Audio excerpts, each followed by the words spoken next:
Good morning, everyone. My heart goes just very weak with all those people around me. We thought we have a nice day at the Chengdu Research Base Center to see the pandas.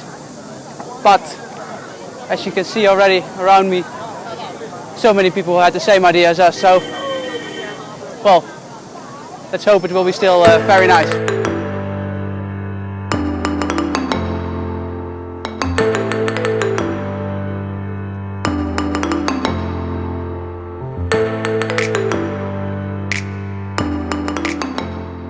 So that went quite fast to get inside into the Chengdu Research Base area. Well, we are not queuing as most of the people for the scenic bus tour. I think it's better to explore the park by yourself. But Sichuan is famous for its pandas because 70% of the population is living here in the Sichuan province. And the research area is the place where they still try to breed most of the pandas, just to make sure that this animal will not be extinct. Besides pandas, there are also other animals, other very rare species that they still try to keep in conservation. So let's explore the park, walk around and see what other kind of animals we can spot. And of course, we will see the pandas as well.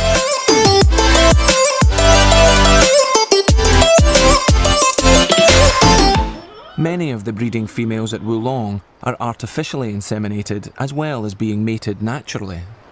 自然交配以后，我们再让它做人工受精，这个双胞胎率要增加30%左右。 Twins have played a crucial part in reaching Wulong's breeding target and making it a success story.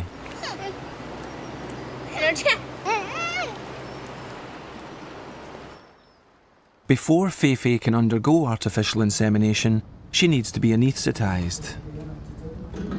She must be thoroughly checked over and most importantly weighed to ensure that the right amount of anaesthetic is administered.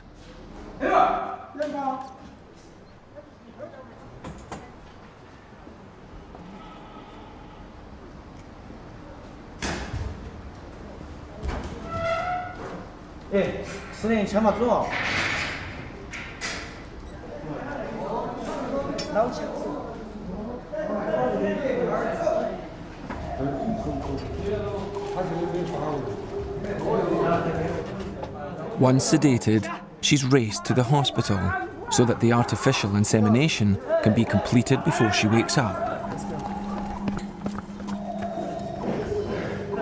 The calculations were apparently wrong. But for safety, they erred on the side of caution. Too little is better than too much.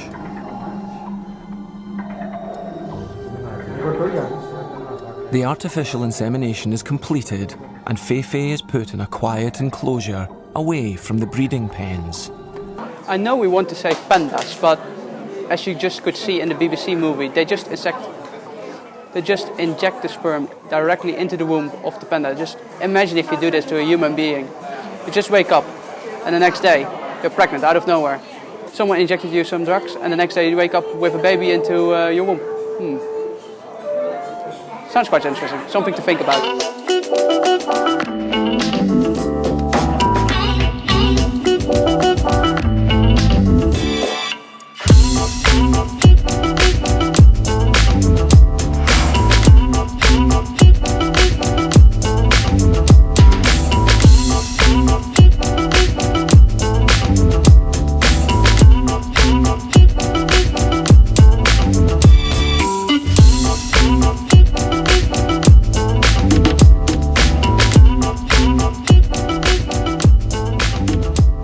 That's it for the Chengdu Panda Research Base Center. And what we have learned today at least is that a female panda doesn't really want to have sex with a male panda. The scientists are still figuring out why a female panda doesn't really want to have sex. Besides that, her pregnancy period isn't that long. She can only get pregnant 3 days in a year, which happens most of the time only during springtime.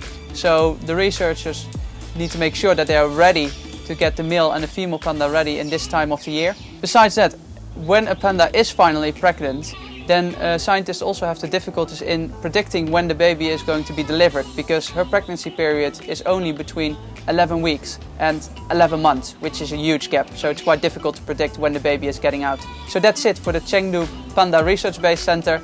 And as always, hit that like button, smash that subscribe button, and see you guys next time.